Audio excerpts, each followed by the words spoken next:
Hi guys, इस video में हम लोग बात करेंगे जो भी स्टूडेंट्स आप लोगों ने अगर क्लास 12th का इस बार बोर्ड एग्जाम दिया है और आपको लगता है कि आपके मार्क्स कम आ रहे हैं तो सीबीएसई आपको दो और चांस देता है एग्जाम देने के लिए जिसमें आप अपने मार्क्स को इंप्रूव कर सकते हो। तो सीबीएसई के इंप्रूवमेंट एग्जाम्स के बारे में डिस्कस करने वाले हैं, कंप्लीट डिटेल्स। आपका रिजल्ट कैसे होता है, कैसे आप इसे जेई मेंस या जोशा के लिए काउंसलिंग के टाइम पे यूज कर सकते हैं, नीट की एलिजिबिलिटी के लिए यूज कर सकते हैं, या अगर आपको अपने परसेंटेज को बढ़ाना है फॉर स्पेसिफिक रीजन की, लाइक मेरा परसेंटेज ज्यादा रहना चाहिए क्लास 12th में या किसी मेरिट बेस्ड के लिए, तो भी आप कैसे इंप्रूवमेंट दे सकते हैं उसके बारे में बात करने वाले हैं। कितने सब्जेक्ट में देना चाहिए, ये सारा कुछ समझने वाले हैं। तो पहली बार चैनल पे है तो मेक श्योर आपने सब्सक्राइब कर रखा है। बहुत सारे स्टूडेंट्स आप लोगों ने पुराने वाले वीडियोस को देख के एंड देन हमारे वेबसाइट पे ज्वाइन करके अपना नंबर दिया था, इसके बारे में क्वेरीज पूछा था। इस वीडियो में सारे क्वेरीज रिजॉल्व करने वाले हैं, बट फिर भी अगर आपको कोई क्वेरीज रह जाता है तो हमारी वेबसाइट पे जो डिस्क्रिप्शन में लिंक है वहां पे जाके एंड देन ज्वाइन करके अपना नंबर दे सकते हो। हम लोग डायरेक्टली आपको कॉल करते हैं, सारा कुछ एक्सप्लेन कर रहे होते हैं, आपके डाउट्स वगैरह इसके रिगार्डिंग या जो भी इसके काउंसलिंग के रिगार्डिंग आपको कोई डाउट्स रहता है तो सीबीएसई का अगर आपने 2025 इस बार का बोर्ड एग्जाम दिया है और आप एक पीसीएम स्टूडेंट्स है, पीसीबी स्टूडेंट्स है या कॉमर्स के स्टूडेंट्स है, बट आपको मार्क्स इंप्रूव करना है, तो सीबीएसई आपको दो चांस देता है। एक तो अभी 2025 के जुलाई में एक एग्जाम होगा जिसके लिए जून में फॉर्म्स फिल होते हैं। जुलाई 2025 में एग्जाम्स होने वाला है, उसका जो है फॉर्म फिल होगा जून में, वो स्कूल अप्लाई करते हैं आपके लिए। इसमें आप सिंगल सब्जेक्ट का इंप्रूवमेंट एग्जाम दे सकते हैं, केवल एक सब्जेक्ट के लिए। अगर मान लो कि आपका मैथ्स खराब हो गया and you want to improve, तो आप एक सब्जेक्ट का इंप्रूवमेंट एग्जाम इसमें दे सकते हैं। फॉर्म का फीस बहुत ही नॉमिनल होता है, 300 रुपये। बस आपको एग्जाम जाके देख के आना होता है। जैसे ही आपका इंप्रूव हो जाता है मार्क्स, तो अलग से आपको इंप्रूवमेंट एक मार्कशीट मिल जाती है, उससे आप कहीं पे भी यूज कर पाते हैं। अब जो दूसरा होता है, ये आपका होगा 2026 में, एक साल बाद होता है। ये बस दो चांस रहते हैं, और 2026 में फिर से ये फरवरी मार्च वाला सेशन में ही होगा। ठीक है। अब इसके लिए स्कूल अप्लाई नहीं करेगा, क्योंकि ये आपका ड्रॉप ईयर वाला प्लान हो गया। अब ये ड्रॉप ईयर वाला प्लान है तो इसमें स्कूल अप्लाई नहीं करता, इसको आपको ऑनलाइन अप्लाई करना पड़ता है। जैसे बेसिक्स फॉर्म्स अप्लाई करते हैं, जेई मेंस के फॉर्म फिल करते हो साइबर कैफे जाके, वैसे सीबीएसई प्राइवेट वाला फॉर्म होता है ये इंप्रूवमेंट के लिए, जो 2026 में होगा 2025 वाले स्टूडेंट्स के लिए। ठीक है। इससे पहले कोई स्टूडेंट्स थे 2024 या 2023, तो वो वापस से अप्लाई नहीं कर सकते। मैं क्लास 12th के लिए बता रहा हूँ। ठीक है। अब ये जो प्रोसेस ऑनलाइन अप्लाई करने का है, ये मैं क्यों बता रहा हूँ। आप में से बहुत सारे स्टूडेंट सोच रहे थे लाइक फिजिक्स का पेपर खराब हो गया, पता नहीं 75% बनेगा या नहीं बनेगा। और जेई एडवांस के क्राइटेरिया तो आप देखिए, 2025 में इस बार के जेई एडवांस का 75% क्राइटेरिया था, उसे हटाया गया था। बट कुछ ही दिनों बाद से फिर से उसे अपडेट कर दिया गया कि नहीं नहीं नहीं, ये हटा के कुछ काम नहीं चलने वाला, 75% तो रखेंगे हम लोग। तो वो एक एलिजिबिलिटी कंडीशन है, और 75% मीट तो करना ही पड़ेगा। अगर किसी भी वजह से आप एक जेई एस्पिरेंट है और आप ड्रॉप लेने वाले हैं, तो ये इम्प्रूवमेंट का प्लान कर सकते हैं, अगर आपका 75% नहीं आता है तो। ठीक है। अब इसके लिए जो है सारा कुछ समझा रहे होते हैं, तो सब्सक्राइब नहीं किया है तो बेसिकली आपको सब्सक्राइब कर लेना चाहिए, कि कुछ भी अगर इसके रिलेटेड आए इम्प्रूवमेंट का, तो आपके कैरियर पे कोई भी दिक्कत ना हो, सारा कुछ स्मूथली चलता रहे, इसका सारा डिटेल्स आपको इजिली यहाँ से मिल जाए। ठीक है। अब ये सारा कुछ समझ में आ गया, इसका एप्लीकेशन अप्लाई हो जाता है ऑनलाइन। बट फरवरी और मार्च में जो एग्जाम्स होंगे, इसमें कितने सब्जेक्ट तक का दे सकते हैं, तो आपके पास मैं गेस सर्च करता हूँ 5 या 6 सब्जेक्ट होते हैं। ठीक है। तो यहाँ पे सीबीएसई आपको अलाउ करता है, या तो आप केवल एक सब्जेक्ट का दे दो, या दो का दे दो, या तीन या चार या पांच, और आपके पास 6 हैं तो 6 का। ये सभी सब्जेक्ट्स का आप एग्जाम दे सकते हो। आपको एक का देना है तो एक का भी दे सकते हो, इसमें दो का देना है दो का दे सकते हो। जितने का भी दे के आपका टोटल 75% से ऊपर बन जाता है, आप दे सकते हो। बहुत सारे स्टूडेंट्स के ऑलरेडी लाइक 80 के आसपास आया होता है, बट फिर भी वो इम्प्रूव करके 90 प्लस जाना चाह रहे होते हैं, तो आप भी अप्लाई कर सकते हो अगर इस कैटेगरी में आते हैं तो। ठीक है। इसमें अप्लाई कैसे होता है, जो जैन और फेब और मार्च वाला ऑप्शन होता है, इसके बारे में एक बार और समझा देता हूं मैं। इसके लिए जो एप्लीकेशन प्रोसेस है, वो सितंबर 2025 में स्टार्ट हो जाएगा। ठीक है। इसी साल स्टार्ट हो जाएगा, तो इसके लिए अवेयर रहना, और ये अवेयरनेस रहने के लिए सब्सक्राइब करके रखना पड़ेगा चैनल को। ठीक है। सितंबर 2025 में आपका जो है आ जाएगा फॉर्म्स, उसके बाद से आप अप्लाई कर देते हैं, एंड देन फेब और मार्च में आपका एग्जाम्स हो जाता है। ठीक है।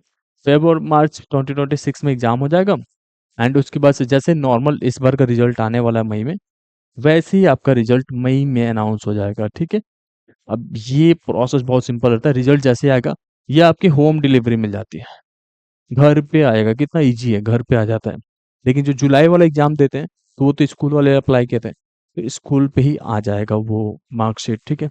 अब बात आती है कि जोशा में अगर हमें यूज़ करना है तो कैसे यूज़ होगा, ठीक है? अगर आपने जो है इस बार बोर्ड एग्ज़ाम दिया, लेट्स से कि एक सिनेरियो समझते हैं, मैथमेटिक्स में आपके नंबर कम आ गए, 45 आए, बट आपका एक्सपेक्टेशन था कि एटलीस्ट 70 तो आ ही जाए।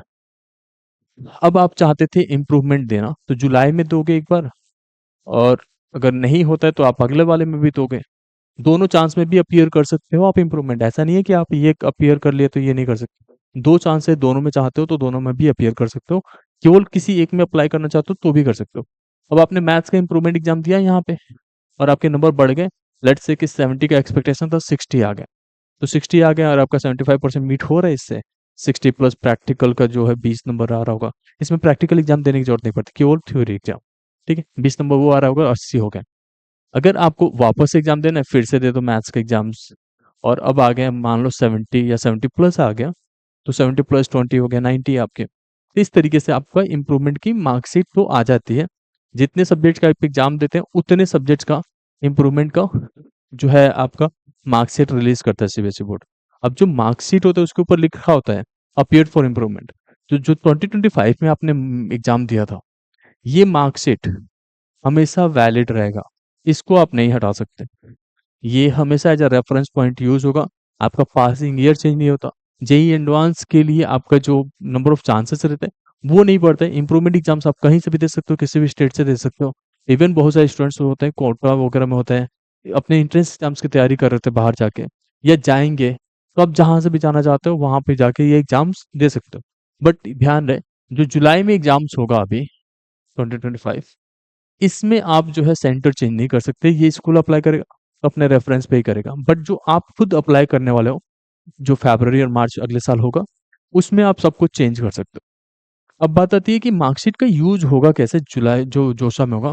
तो लेट्स से आपने इंप्रूवमेंट एग्जाम दिया और आपने एक सब्जेक्ट का दिया हो या 2-3 सब्जेक्ट का दिया हो, तो एक रेफरेंस ले लेते हैं, 3 सब्जेक्ट का आपने दिया, तीनों सब्जेक्ट की वजह से आपका इंप्रूवमेंट हो गया। पहले वाले मार्कशीट में पांचों सब्जेक्ट था, ठीक है, 5 होगा या 6 होगा, इसमें आप पास डिक्लेयर थे, बट आपका परसेंटेज था 67। अब आपने 3 सब्जेक्ट जो सबसे कम नंबर आया था, लेट्स से पीसीएम में आपके कम नंबर आए थे, इन तीनों में आपने इंप्रूवमेंट दिया, बाकी सब में अच्छे नंबर थे। अब आपके आ गए 79%, तो आपका तो 75 प्लस हो ही गया। अब इसको जो है यूज़ होता है जोशा काउंसलिंग के टाइम, उससे पहले कहीं यूज़ नहीं होगा। जेईई मेंस के फॉर्म फिल करने में भी नहीं यूज़ होता है, कुछ भी नहीं यूज़ होता। जोशा काउंसलिंग के टाइम पे ये डॉक्यूमेंट्स को ऐड करके पीडीएफ फॉर्मेट में अपलोड कर दी जाती है। तो पहले नंबर पे रहता है, पहले पेज पे, जो आपने 2025 में ये एग्ज़ाम दे दिया था वो, ठीक है? तो ये 2025 वाला आ जाएगा, और ये अगर 25 के एक सब्जेक्ट का देते हो तो जुलाई में हो जाएगा। लेकिन ऑब्वियसली इस साल के काउंसलिंग में पार्टिसिपेट करने में थोड़ा सा हर्डन्स रहता है, लाइक अगस्त तक तो रिजल्ट ही आता है, तब तक तो सीसैप राउंड भी खत्म हो जाता है, तो काउंसलिंग प्रोसेस भी हम लोग यहाँ पे समझा रहे होते हैं।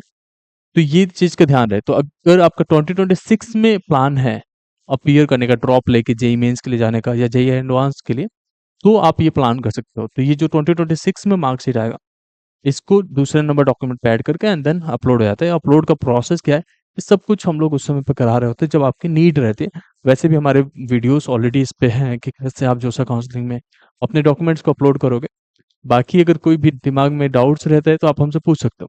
कुछ स्टूडेंट्स के डाउट्स रहते हैं, क्या हमारे पेपर टफ आते हैं या अलग पेपर बनता है? ऐसा कुछ नहीं है, आपका क्वेश्चन पेपर सेम रहेगा जैसा एग्जाम्स हो रहे हैं, ठीक है, ये सेम रहेगा। जो स्टूडेंट्स रेगुलर स्टूडेंट्स देंगे एग्जाम्स, वैसे आपका क्वेश्चन पेपर आएगा, और आपका सिलेबस भी सेम रहेगा। मतलब इस समय का नहीं, अगर सीबीएसई ने अपग्रेड किया अगली बार, तो सिलेबस जो है रेगुलर वालों जैसे 2026 में जो सिलेबस रहेगा वो आपको पढ़ना पड़ता है, ठीक है। इस क्योंकि पेपर तो वही देना है, तो 2026 के बेसिस पे रहेगा, ठीक है। तो ये आप बहुत ही इजीली कर सकते हो। मैंने ऑब्वियसली कोशिश किया कि सारा का सारा इंप्रूवमेंट के रिलेटेड डिटेल्स बता दूं आपको। इसके अलावा कोई भी डाउट्स है तो आप कमेंट सेक्शन में पूछ सकते हो। चैनल को जरूर सब्सक्राइब करके रखना अगर आपको कहीं से भी लग रहा है कि आपकी इम्प्रूवमेंट करने की जरूरत पड़ सकती है, क्योंकि यहाँ से आपको फॉर्म कैसे ऑनलाइन फिल करना होता है, कैसे क्या क्या चीज़ें करना होता है, सारा कुछ गाइड कर रहे होते हैं। ओपिनियन आपको वीडियो पसंद आया होगा। Thank you so much.